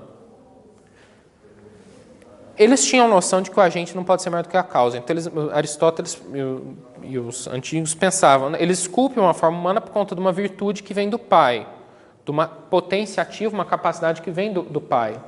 Né? Na hora que está a forma humana pronta, aí surge a alma humana. Aí vem a alma humana. Só que se você olha... Por quê? Porque eles não tinham noção do que é célula, eles não tinham noção do que é DNA, eles não tinham noção da complexidade daquilo. Eles achavam que sangue era um composto de 4 elementos: fogo, água, terra e ar. E está errado. Se você olha... O que o Padre Lodi defende é, se você olha a complexidade daquilo, você tem noção de que não entra nenhuma informação depois da fecundação. Você percebe que, desde do primeiro momento, desde que o óvulo foi fecundado, aquilo lá já tem potência ativa total para se tornar um ser humano adulto. Portanto, é necessário que a animação ocorra no primeiro instante, no mesmo momento da concepção, e não mais para frente. Porque senão você vai querer que o efeito seja produzido por causas menores do que ele. Que um ser humano venha de coisas não humanas. E isso está errado. Tanto é que Santo Tomás acreditava que o ser humano vinha de ser humano, de outro ser humano, e a animação vinha de Deus. Por quê? Porque o sêmen agiria em função da natureza do pai. Né? Um ser humano vindo de outro ser humano. Mas se você olha o jeito que é hoje, ou do jeito que é na verdade, né? Se você sabe como é, ou você conclui que a animação se dá no primeiro momento, ou você viola o princípio da causalidade. Você acha que as causas produzem um efeito maior do que elas mesmas. Né? A tese do Padre Lodi é inteira demonstrando isso, apontando que Santo Tomás errou, mas que o erro não foi culpa dele. Foi culpa dos biólogos que ele leu, que estavam todos errados, por um motivo óbvio que não tinha microscópio, não tinha como saber que existia óvulo, que existia espermatozoide. Ele não ia adivinhar. Respondido?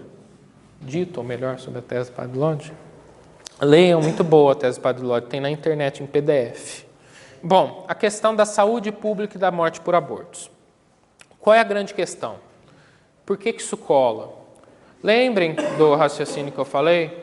É imoral tirar a vida de um ser humano inocente, o embrião, o feto, chame como quiser, um ser humano inocente, logo é imoral. Notem um raciocínio simples. Se as premissas estão certas, nós vimos que estão, a conclusão está certa.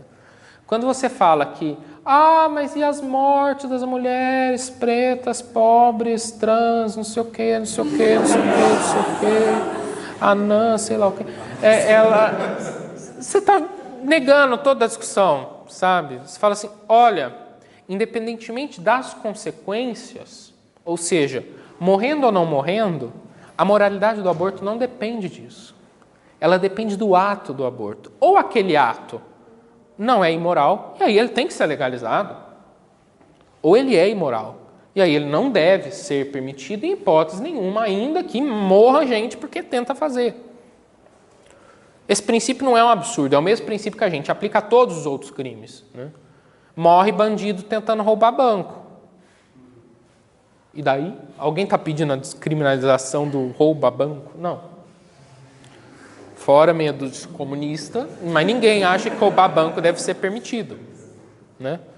Pela razão muito óbvia, de que todo mundo tem claríssima noção de que roubar um banco é certo ou errado em função de roubar um banco, não em função do mas o bandido pode morrer por tiro de segurança, da polícia, sei lá. A mesma questão se aplica ao aborto. Quem fala que o aborto deve ser legalizado pela questão das mulheres, quem fala que o aborto não deve ser legalizado em razão da morte das mulheres, no fundo está negando a discussão porque pressupõe que o aborto é só uma questão feminina e que não há nada de imoral ali, que não há nada de problemático ali. Porque, do contrário, se a pessoa defendesse esse raciocínio, teria que ser aplicado a tudo. Hoje mesmo eu discuti com uma menina que falou, mas a criminalização do aborto não consegue evitar o aborto, porque ele continua acontecendo, porque só faz mal para o mulher. Eu falei, exatamente, o estupro é a mesma coisa. Ela falou, você está falando então que todas as mulheres têm que andar com preservativo para ter estupro seguro, é isso? Eu falei, não, estou falando que não tem que legalizar o aborto, é pelo mesmo princípio que não tem que legalizar estupro. Continua tendo estupro, e é crime. E ela, que ridículo ouvir um homem, você é homem, falar disso, não sei o que. Vejam, o raciocínio dela não era só a questão das mulheres, era a partir do princípio. O aborto só diz respeito à mulher que quer fazê-lo, não diz respeito a uma segunda vida. Isso é fugir da discussão, né? Porque o ponto controvertido é justamente... É vida ou não é vida? É pessoa ou não é pessoa? Tem direito à vida ou não tem direito à vida? Mas a finalidade disso é ser realmente ideológica, que é o que você acabar com o debate propositadamente. Eles sabem que é uma discussão sobre isso, só que eles querem ignorar. Sim, porque a discussão pede. O Peter Singer ele fala no livro dele, se nós supormos que o direito à vida decorre do fato de você ser humano, ele fala isso expressamente. O debate está perdido e os defensores da criminalização do aborto já venceram.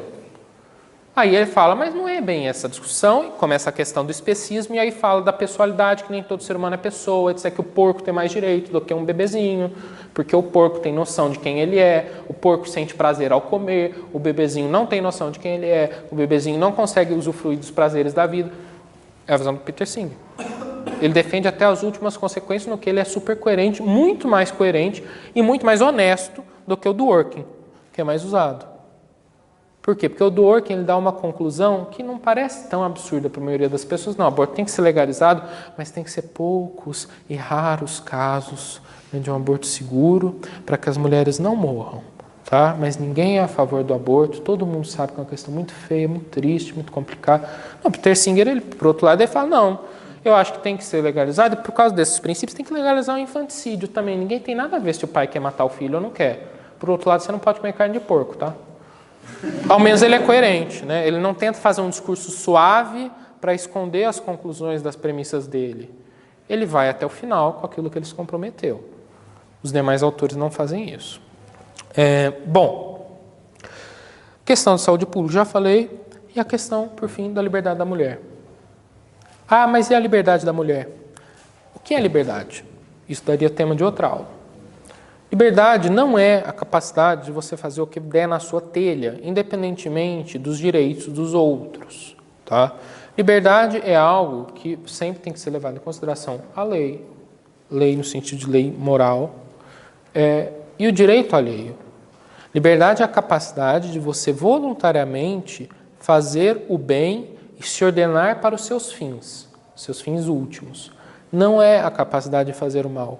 Você consegue fazer o mal, mas você destrói a sua liberdade assim. Tanto é que o vício escraviza. Né?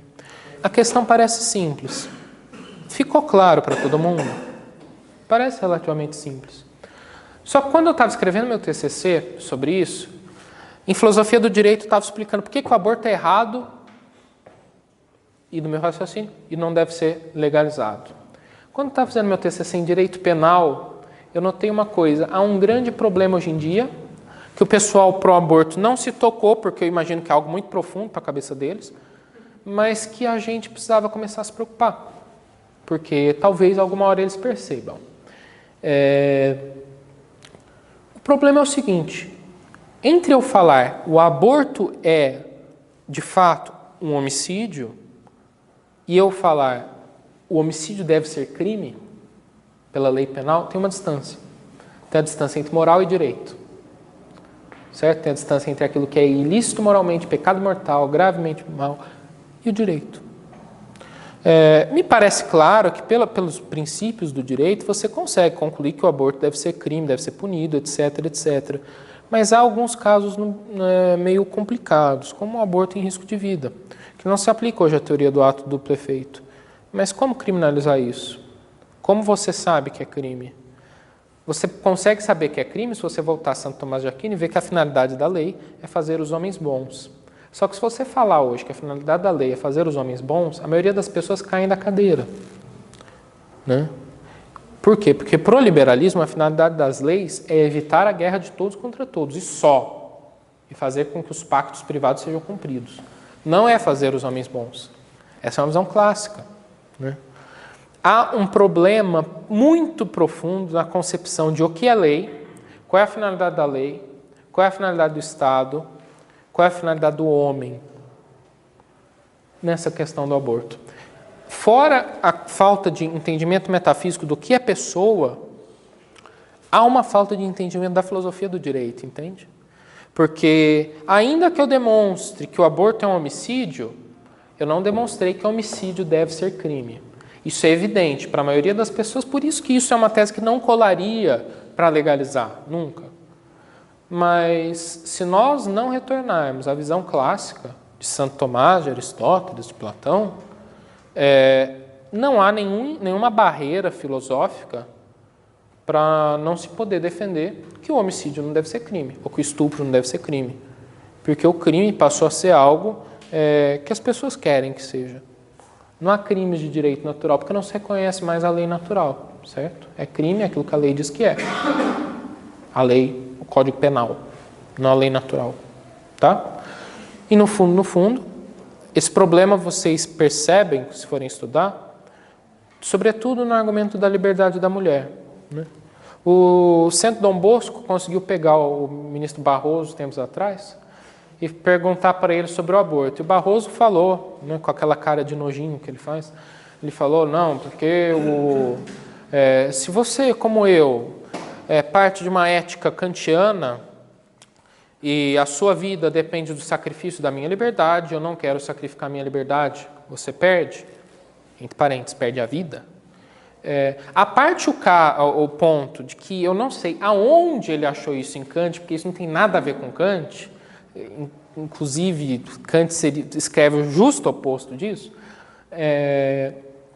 o fato é que o raciocínio dele está certo, partindo dos princípios que a gente fala. Se a sua vida depende da minha liberdade, eu não quero sacrificar a minha liberdade,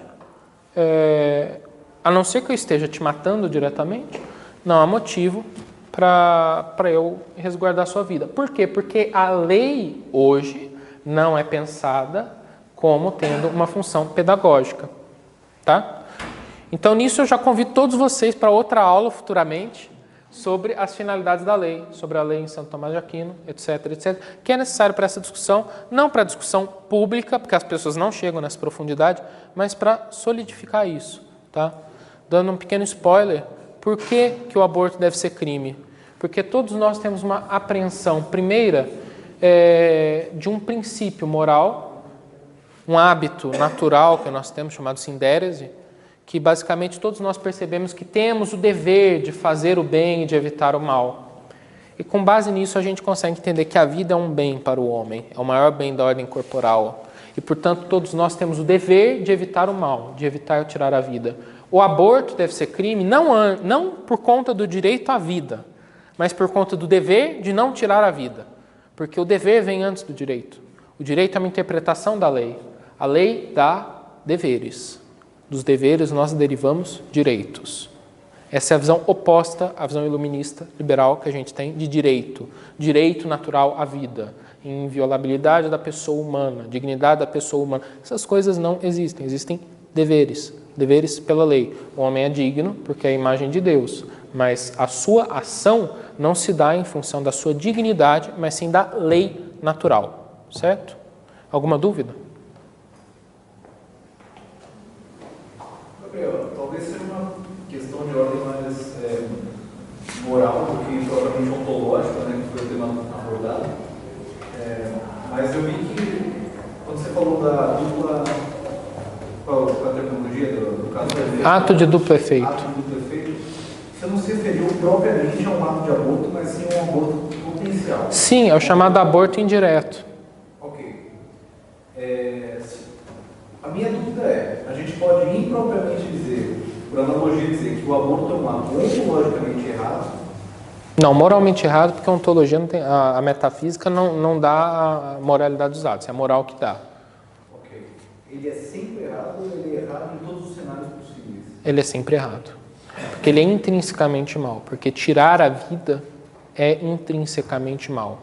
E nos casos em que tirar a vida é o mal menor? Nesses casos, ele não é desejado como ele só vai ser lícito se não for desejado como mal menor, mas se for uma consequência indesejada de um ato necessária para você alcançar o bem desejado, que seja no mínimo de igual relevo ou maior. Por exemplo, eu não posso, vamos supor, eu quero comer pudim porque eu gosto de pudim. É algo neutro, dependendo até bom, moralmente falando, se for muito ordenado, etc. Mas suponha que eu estou grávida e tenho lá um bebê com uma síndrome raríssima que se eu comer pudim, o bebê morre. Olha, eu quero comer pudim, eu não quero matar o bebê. Eu posso? Não, obviamente que não. Por quê? Vai ser um ato de duplo efeito, o aborto, só que o aborto é uma consequência muito, mas muito pior do que a finalidade boa buscada. Agora, o caso da mulher que está em risco iminente de vida e precisa tomar um remédio que não é um remédio abortivo, tá? É um remédio, por exemplo, ela precisa tomar um antibiótico para curar uma infecção, mas esse antibiótico causa aborto em 90% dos casos. Ela pode tomar? Sim. É muito melhor que ela não tome, mas pode. Então, o cerne da minha dúvida é justamente se o ato de abortar diretamente, ele pode ser um mal menor em alguns casos. Não o risco de abortar, mas o ato... É que a nomenclatura do mal menor é uma nomenclatura complicada, entende? Porque ele é sempre um mal. A questão é que ele não está sendo buscado por ser um mal menor. Porque do outro lado, não necessariamente você tem um mal maior, entende? Ele está sendo um efeito indesejado. Ele não está sendo buscado, de forma alguma. A ideia do mal menor é uma ideia utilitarista. A ideia de se eu tenho duas coisas e a finalidade se dá só pela consequência, eu busco a coisa menos pior. Entende? A moral verdadeira, ela não é consequencialista. Não é o efeito que gera a licitude ou ilicitude do ato. É o meio empregado e o fim buscado. Os efeitos, eles podem valorar para mais ou para menos a bondade ou malícia daquele ato, mas eles não mudam um ato ruim para bom ou bom para ruim. Tá? Não, bom para ruim eles até podem mudar se o efeito ultrapassar a finalidade buscada. É o caso do aborto do pudim que eu falei. Certo? Entendeu? Mesmo? Tá. Em que casos que você acha que não deve ser penalizado o aborto, embora ele seja sempre errado? Eu acho que tem que ser penalizado em todos os casos. Mas a minha questão, por exemplo, no meu TCC, é que eu não vejo como, sem violar a Constituição, você consegue penalizar, punir com pena de privativo de liberdade, o aborto em risco de vida, mas eu acho que ele deve continuar sendo crime. Crime sem pena. Mas aí parte de vários outros pressupostos. Primeiro, que existe crime sem pena. Segundo, que o 128 não é excludente de licitude, é excludente de punibilidade. Eu acho que tem que ser crime sem pena, por quê? Porque ele não pode ser oferecido. Eu acho que o médico que faz tem que ser punido. Por aí vai. Mas eu acho que se viesse um projeto de lei e eu tivesse a certeza de que não vai ser declarado inconstitucional e buscasse criminalizar o aborto em todos os casos, eu seria favorável. Seria favorável porque a finalidade da lei é fazer os homens bons. Né? E fazer os homens bons exige atos de heroísmo, às vezes. Né? Isso era algo muito claro para os gregos, muito claro para os antigos, só não ficou claro depois do iluminismo. Porque aí a minha finalidade é ganhar dinheiro e ter prazer na vida. entende? Então o Estado, a função dele é impedir que o outro atrapalhe minha boa vida. Não é mais me fazer uma pessoa boa. Tanto é que para os gregos o suicídio era um crime gravíssimo, não pelo conceito cristão de que a pessoa cometeu um homicídio, matou a si mesma. Não, o homicídio era um crime gravíssimo, se você for ver o livro 5º da Ética Nicômaco, porque o sujeito está privando a sociedade de um cidadão, e ele não tem o direito de privar a sociedade de um cidadão. Né? Ainda que a vida dele esteja horrível, ele tem dever de ser um cidadão da polis. A finalidade da lei é fazer o homem bom. Certo? Mais alguma pergunta? Então, você falou da questão de crime, todas as questões. Da questão do quê? Todas as questões seriam crime ou aborto. Até pelo... Tá, mas que fique claro, aí é a minha visão. Sim, ok. Vou dizer um exemplo, assim, um caso. Se acontecesse para você, seria assim, vou dizer esse caso. Uma mulher, quando ela estava dentro de um carro, aconteceu um acidente com ela estava com alguns meses de gestação. Aconteceu, como se diz, o acidente gerou um traumatismo interno dentro dela, né? E é necessário tirar a criança para que assim, essa hemorragia seja estancada, porque gerou várias sequelas e consequências para salvar a vida dela. A criança está morta ou está viva? Sim, a criança é o feto gerado. Mas está morta ou está viva? Um mês. Os médicos ainda têm vida ali, mas era necessário retirar por causa do sangramento.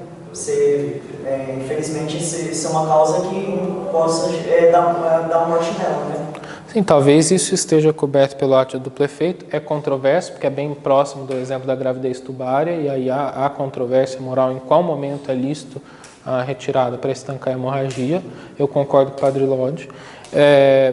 Na minha opinião, um ato de heroísmo é exigível. Seria uma coisa Sim. necessária. Sim, seria exigível. O Estado tem que fazer dos homens bons. Né? Essa é uma visão completamente platônica, não platônica no sentido vulgar, de idealizada, não platônica no sentido do Estado que Platão defende. Mas se você entende que a função do Estado é ajudar os homens a alcançarem o seu fim no âmbito natural e sobrenatural sobretudo apoiando a igreja, você vai ver que o fim último do homem é ir para o céu. Né? E o homem vai para o céu pela prática das virtudes. Né? E as virtudes, em nenhum momento elas são praticadas mais do que em atos de heroísmo. Né? O maior ato de heroísmo é dar a vida pelo outro. É deixar de tomar uma vida, mesmo que você morra com isso. Né? Isso é um ato imenso de virtude. É um ato digno de ganhar o céu, muitas vezes. Né? Se for feito com a devida intenção, com a devida finalidade sobrenatural. Então, é moralmente muito, muito, muito melhor isso, né? Ela deixar de tirar a criança e aceitar a morte, do que ela matar a criança. Tá? Para um liberal, isso é um negócio que mata, sabe? Fala, André. Eu não sei se a discussão cabe aqui. Eu não estudei muito esse ponto. Você acha que se encaixa? Seria possível colocar dentro da visão de alguma forma, que quero bem, mas eu permito o excludente de punibilidade em casos extremos, por alguma razão de que o heroísmo é melhor, mas... Se eu acho que se encaixa dentro da visão católica, excludente de punibilidade, não faço ideia. Porque quando eu percebi isso, no começo para mim era evidente, o aborto é igual a um homicídio, logo o aborto deve ser crime, como é evidente para a maior parte das pessoas. Mas na hora que você passa para o lado legal disso, você fala, não é tão evidente. Porque qual é a finalidade que nos ensinam que a lei tem? A finalidade é o controle social, para não sei o quê, não sei o quê, não sei o quê. O direito penal, eu estava acabando o prazo, eu tive que entregar o TCC, não pude desenvolver mais isso. Minha visão sobre isso assim abstrato. O direito penal precisa de alguma grande mente católica, tomista. Não tem, porque assim, as categorias são completamente diferentes. O direito civil, o direito privado tem muito tomista nele, que conversa com ele, mas o direito penal não tem, é um outro mundo que ninguém fala a respeito. E me parece, eu propus isso no apêndice do meu TCC, eu fiz 3 apêndices no TCC. Me parece que o melhor caminho para isso seria que os penalistas começassem a estudar teologia moral e os teólogos morais passassem a estudar direito penal. Porque é ali que dá o vínculo entre os dois. E você vê, por exemplo, o maior penalista da história do Brasil ridiculariza um tópico primário, assim, de livro 1 de teologia moral, que é o ato de duplo efeito. Ele não sabe como se valora um ato moral. E o sujeito é o maior penalista da história brasileira. Não sabe como funciona a estrutura do ato humano. Então, tem tudo a ver com filosofia moral e teologia moral e penal. Sim.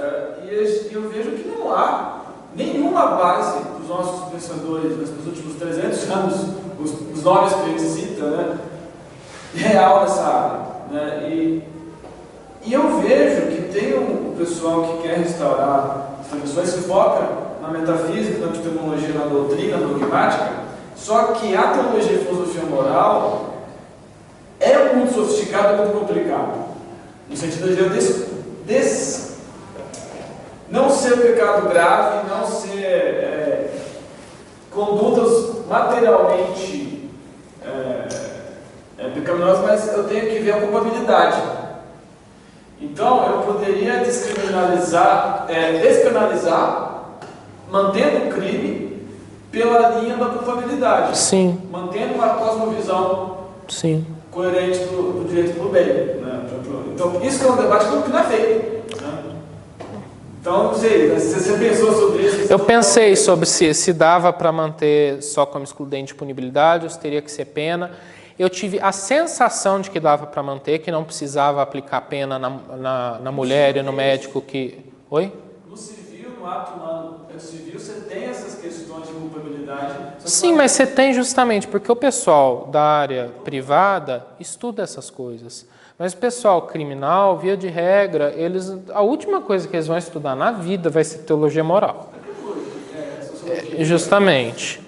E o grande problema, assim, isso responde para você também, eu tive a sensação de que, mas eu não racionalizei isso, não tentei combater minha própria ideia para ver se está certo ou errado, de que sim, que é possível o Estado não aplicar pena no caso do aborto praticado em estado de necessidade para salvar a vida.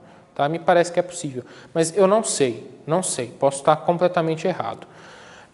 Porque eu não tive muito tempo para pensar e desenvolver esse ponto. O que eu acho é que teria que o pessoal fazer o caminho inverso. Ao invés de ser criminalista estudando moral, o pessoal teria que começar no estudo da teologia moral e colocar o direito penal a serviço da teologia moral, assim como o Estado tem que estar a serviço da igreja. Certo? Porque a ideia de tentar fazer um sistema fechadinho do direito penal não funciona. O direito penal ele é uma ferramenta, ele é um instrumento. E ele tem que ser um instrumento, mais um dos instrumentos para fazer o homem bom. Nenhum único, nenhum não instrumento. Né? Só que a situação é absolutamente calamitosa.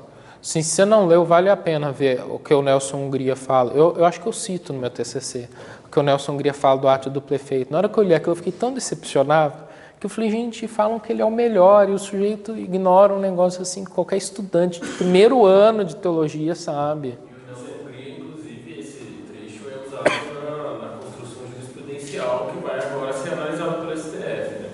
Aquela ação que a gente viu tem Nelson Hungria, aquela outra que acho que eu cheguei a mostrar para o André também, que é a última que a gente teve de contato, também era só o Nelson Hungria, a Defensoria Pública compra, o Ministério Público compra, todo mundo. Não, e o cara era contra o aborto. Agora, os tomistas se focam muito em metafísica. Sim, os tomistas se focam muito em metafísica, mas eu não acho que isso seja de todo ruim. Né? Várias vezes eu combato isso, mas como alguém combateu, eu vou defender. Eu não acho que isso seja de todo ruim, porque o erro começou por um pequeno desvio nos princípios. O erro do Peter Singer começa pelo nominalismo. Começa porque ele não entende. Quando você fala ser humano, você está querendo dizer uma coisa concreta. E essa coisa existe uma essência humana. Então, não é especismo você falar que aquela criatura tem direitos em razão de ser um ser humano. Não, é especismo porque ser humano designa uma coisa realmente existente. né? Que dotada de essência própria, diferente das demais essências, né? O erro dele começa no nominalismo, porque ele acha que todo indivíduo é um indivíduo, só há os indivíduos. Então não tem motivo para eu achar que esse indivíduo tem mais direito do que aquele, em função de uma categoria abstrata que eu formei com a minha imaginação, que é o que ele acha que é a humanidade. Consertando os princípios, isso tende a se refletir em todo o resto, né? Mas o problema é que, de fato, o neotomismo, por exemplo, se focou nisso e não deu certo, né? Tudo bem que ele não deu certo porque houve ali um meteoro no meio do desenvolvimento que atrapalhou todo o florescimento do neotomismo, mas tudo bem, que foi a mudança absoluta do Maritain, que era o maior neotomista. Alguém mais? O que fazer se o aborto for discriminado? Rezar. E se não for, rezar também. E enquanto não tem a decisão, rezar. Rezar e fazer penitência, porque Deus que age, não nós. Então, senhor presidente, puxa a oração final. Gentileza.